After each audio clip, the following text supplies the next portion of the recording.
जी, तमाम दोस्तों को एक बार फिर अस्सलाम वालेकुम। ये है मेरा यूट्यूब चैनल और आप इसको सब्सक्राइब भी करें और लाइक भी करें और कमेंट्स जो है वीडियो के बारे में वो आप ज़रूर दिया करेंगे। आज हम बात करने जा रहे हैं मकबूज़ा कश्मीर के हवाले से। और मकबूज़ा कश्मीर के हवाले से अपोज़िशन जो है वो बहुत कहती है कि हुकूमत जो है उसने कश्मीर को बेच दिया है, आर्मी जो है उसने कश्मीर को बेच दिया है। बहुत सारी बातें कर दी। लेकिन हमारा एक इस्लामी ममालिक मुल्क है तुर्की, उनके जो सदर हैं अर्दोगान, उन्होंने बहुत ज़बरदस्त तकरीर की है। इस बारे में हम बात करेंगे अपने इफ्तिखार भाई से। उनको हम लाइन पे लेकर आते हैं और उनसे बात करते हैं, क्योंकि बहुत सारे जो लोग हैं वो ये कहते हैं जी कि हमारी आर्मी जो है वो कुछ नहीं कर रही मकबूज़ा कश्मीर के हवाले से। अब साफ ज़ाहिर है जंग तो हो नहीं सकती, बातचीत हो सकती है, लेकिन इंडिया जो है वो बातचीत करने पे अभी तक तैयार नहीं हुआ। गो कि हमारे प्राइम मिनिस्टर जो हैं वो कहते हैं अगर इंडिया एक कदम चलेगा तो हम 10 कदम आगे बढ़ेंगे। बहरहाल इस पर हम बात करेंगे। जी इफ्तिखार भाई, अस्सलाम वालेकुम। जी वालेकुम सलाम काई साहब।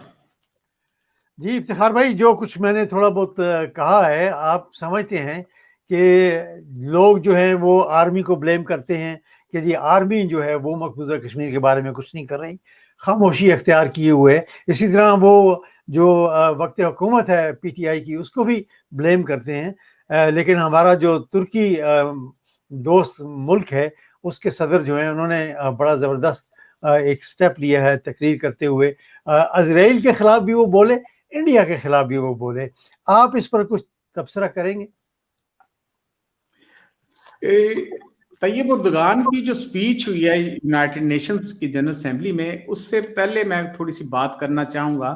आपने कहा है कि आर्मी पर ये इल्ज़ाम लगाया जाता है, पाकिस्तान आर्मी पे, कि वो मकबूजा कश्मीर के हवाले से कुछ नहीं कर रही, बल्कि कुछ पॉलिटिशियंस और हमारे कुछ जर्नलिस्ट जो हैं वो ये शोर मचाते हैं कि ये शायद को बेच कर खा गए हैं। और इस पर आपको याद है कि हमने इंटरनेशनल कम्युनिटी के कुछ जर्नलिस्ट के साथ बहस भी हुई थी हमारी कि यार ये सही है। इस तरह का बात, अगर बेच कर भी गए हैं तो हमें बताएं किसको बयाना हुआ है, किसने पकड़ा है, किसको बेचा है। तो आज उन्होंने एक DGISPR ने on behalf of army chief जो है वो उन्होंने एक विजिट अरेंज करवाया था LOC का। तो वहां पे जो मुख्तलिफ डिप्लोमेट्स थे, जो मुख्तलिफ कंट्रीज के डिप्लोमेट्स थे, उन्होंने वहाँ के लोगों से भी मुलाकात की है और DGISPR वहाँ पे ब्रीफिंग भी हुई है। जहाँ पे लोग शहीद हुए, जिन घरों के ऊपर इंडियन एग्रेशन हुई है, यानी वहाँ पे गोलाबारी से वो मुतासिर हुए हैं, उनके बारे में बताया गया। वो क्लस्टर बॉम्ब्स के भी बारे में उन्होंने बताया कि ये यूज कर रहे हैं। जो आपको याद है कि केमिकल अली जो होता था, जो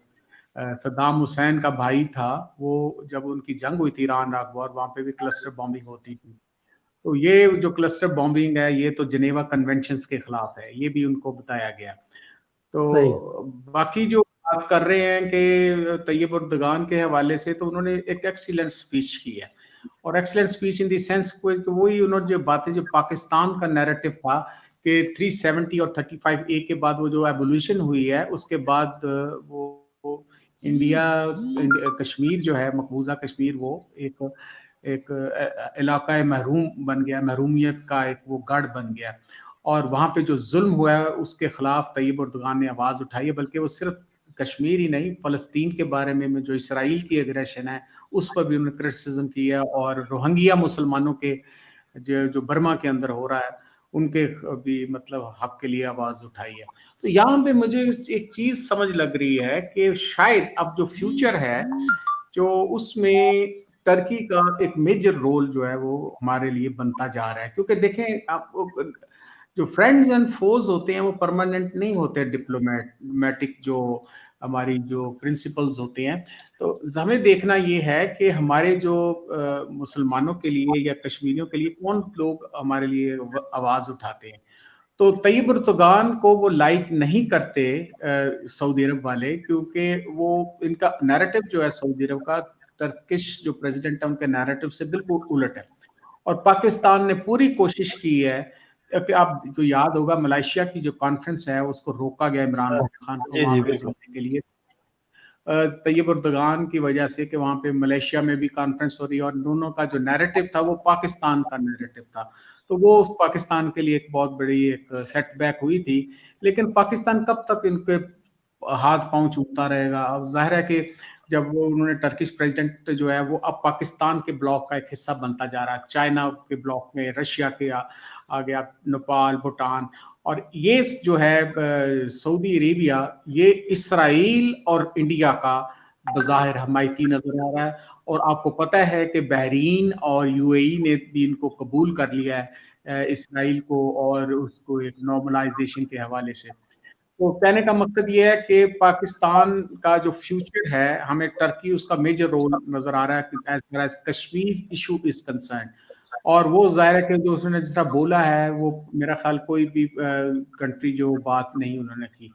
تو ہمیں یہ جو لوگ جو کرٹیسائز کر رہے ہیں پاکستان کی آرمی کو یا پاکستان کی جو گورنمنٹ کو, ان کو تھوڑا سا یہ شرم آنی چاہیے اس حوالے سے کہ بھئی وہ ایفرٹ جو کر رہے ہیں, اور پاکستان نے ہی یہ لابنگ کی تھی کشمیر کے لیے, کیونکہ فوری طور پر اگر وہ نہ کرتے تو جو سعودی عربیہ ہے وہ ان کو لے کر وہ کہیں گڑبڑ نہ کر دے. ہاں, ایک اور اہم بات کی تھی کہ انہوں نے کہا کہ جو انٹرنیشنل ڈے فار اسلاموفوبیا وہ بھی ڈکلیئر کیا جائے. اس دن کو 15 مارچ کو شاید ہوا تھا, جس وقت نیوزی لینڈ کی مسجد میں 51 مسلمانوں کو شہید کیا گیا تھا. یہ دیکھا کتنی بڑی بات کی ہے انہوں نے کہ اس دن international day of Islamophobia declare کیا جائے, جو جس دن نیوزی لینڈ کی ماسک میں جو ہے اس کو مسلمانوں کو شہید کیا گیا. اور یہ اس چیز کو اجاگر کرنے کے لیے, اور اس میں ایک بات یہ ہوئی تھی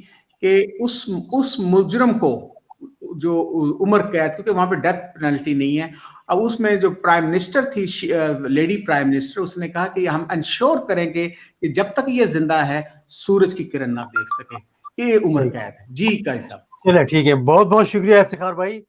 جیسے میں نے پہلے کہا کہ ہمارے جتنے سیاستدان ہیں اپوزیشن میں وہ اور عسکری قیادت جو ہے وہ بھی, یہ سب مل کر یہ جو مقبوضہ کشمیر والا مسئلہ ہے اس پر اکٹھے ہوں, تبھی جا کر شاید دنیا جو ہے وہ آواز اٹھانا شروع کرے.